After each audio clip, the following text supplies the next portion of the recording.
Welcome to This Explainer. Okay, so today we're unpacking something that might sound incredibly technical at first glance, but is actually a massive game changer for the future of business operations. We're talking about ISO 1911-2026.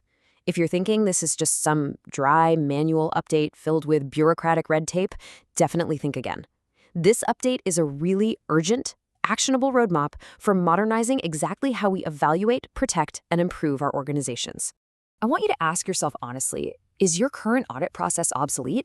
Think about it. For decades, the auditor has been viewed kind of like a police inspector, right? Showing up once a year, armed with paper checklists, hunting for minor document errors. But we are in a fully digital, post-pandemic era now. Relying on static calendars and physical site walks while your company operates entirely in the cloud, that is a strict recipe for irrelevance. Okay, let's dive into this. To demystify everything, we'll be looking at a clear 5-part structure today. First, the auditing paradigm shift. Second, remote and hybrid integration. Third, the new auditor competencies. Fourth, dynamic risks and ESG. And finally, a step-by-step transition plan. Let's get right to it. Section 1, the auditing paradigm shift. The 2026 standard represents a total metamorphosis for the industry. We are officially moving away from basic mechanical compliance checking and stepping into an era of true strategic value creation. Just look at how this has evolved over time. Back in 1990, the first edition was strictly about document verification. Did you sign the form? Great. Then by 2018, we saw the introduction of a risk-based focus. Fast forward to 2020, and the pandemic forced a massive digital disruption onto practically every business overnight. Now, the 2026 edition consolidates all of that learning. It fully integrates digital tools and ESG, environmental, social, and governance criteria, right into the core methodology. That evolution highlights a really stark contrast between static and dynamic auditing. The old approach relied heavily on static calendars. You'd audit the exact same department every single October, regardless of how they were actually performing, basically just focusing on standard document compliance. But the 2026 approach is incredibly dynamic. It focuses on overall system performance and uses real-time, risk-based planning. So for example, if a department just went through a massive software migration or a sudden leadership change, the audit dynamically shifts right there to align with the company's immediate strategic risks. Section 2, remote and hybrid integration. Previously, remote auditing was sort of shoved into an annex at the back of the standard. It was treated like an emergency backup plan. Well, not anymore. The new reality is hybrid auditing. The 2026 standard explicitly states this is a seamless combination of on-site and virtual methods designed across the entire audit lifecycle. You don't just plan a physical audit and then, switch to a video call at the last minute because someone's suddenly unavailable. Instead, you're actively designing the audit for a hybrid environment from day one, purposefully deciding which evidence is best gathered in person and what can be securely reviewed from the cloud. To pull that off effectively, the standard now officially supports an incredible array of authorized technology. We are talking about utilizing drones for physical inspections of hard-to-reach facilities, or even virtual reality cameras to conduct highly immersive remote site walks. It leans heavily into digital collaboration platforms, advanced electronic records analysis, and secure data sharing networks. The old days of walking around a massive warehouse with a clipboard are actively being replaced by high-tech, futuristic data verification. But of course, auditing from the cloud introduces a massive new challenge. When your evidence is almost entirely digital and borderless, protecting data privacy and information security becomes absolutely paramount. An auditor can't just download sensitive corporate data onto an unsecured personal laptop anymore.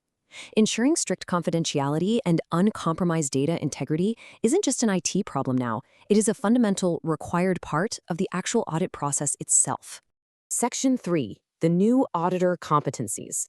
Take a second and really ask yourself, does your current audit team actually have the digital fluency required for this new era?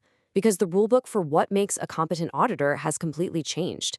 As the source material points out, the auditor is evolving into a strategic partner of the business, not a mere document verifier. This is really all about the human element. An auditor's job is no longer just checking boxes. It's about connecting technical requirements with human behavior and corporate culture.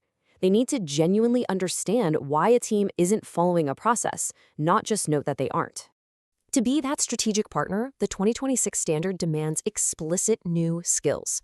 Information and communication technology, or ICT competency, is now a formal requirement. Auditors have to know how to execute effective remote interviews, which, let's be real, requires entirely different psychological and communicative techniques than sitting in a room together. They absolutely need cybersecurity basics so they don't accidentally become a vulnerability themselves when handling all that sensitive digital evidence. Add to that the ability to analyze complex ESG data, plus elevated critical thinking. Simply having 20 years of traditional auditing experience is just no longer enough if you lack these digital and analytical skills. Section 4, Dynamic Risks and ESG. Now, what's really crucial here is how the scope of what an auditor evaluates has massively expanded. We are no longer just looking inward at internal departmental processes. The big shift is in how we define risk itself. We used to look at static risk, checking standard operational or financial hazards based entirely on historical data. Now, we absolutely must evaluate dynamic risk. This means climate change impacts, supply chain sustainability, and corporate transparency are mandatory evaluation points. You literally have to audit the life cycle of a product and its environmental footprint, aligning the audit directly with global sustainability challenges. The entire philosophy is shifting. We need to move away from simply detecting errors and toward discovering opportunities. The goal of an audit under ISO 19001:2026 is definitely not to hand a manager a list of isolated nonconformities or point out minor typos in a procedure manual. The actual goal is to identify systemic risks and translate them into actionable strategic decisions that the C-suite can use to improve the business's overall resilience and profitability. Section 5. Step-by-step transition plan. So the crucial point is, how do we actually get there? Well, you don't have to wait until 2026. In fact, the sources strongly recommend you begin implementing this actionable roadmap right now. Here are the exact steps you need. Step 1. Redesign your audit program through a risk and digital lens. Seriously, stop using static annual calendars. Step 2. Update your procedures and templates to explicitly handle digital evidence and remote verification. Step 3. Train your team. Get them those ICT and ESG competencies through specialized courses. And Step 4. Run hybrid audit pilots today. Treat your current audits as small laboratory experiments to test out data analytics and virtual interviews before the standard is officially published. Ultimately, the whole goal of this transition is to transform audits into a dialogue of continuous learning. You want to fundamentally shift your company culture so that when the auditor calls, people don't panic or view it as some punitive disciplinary inspection.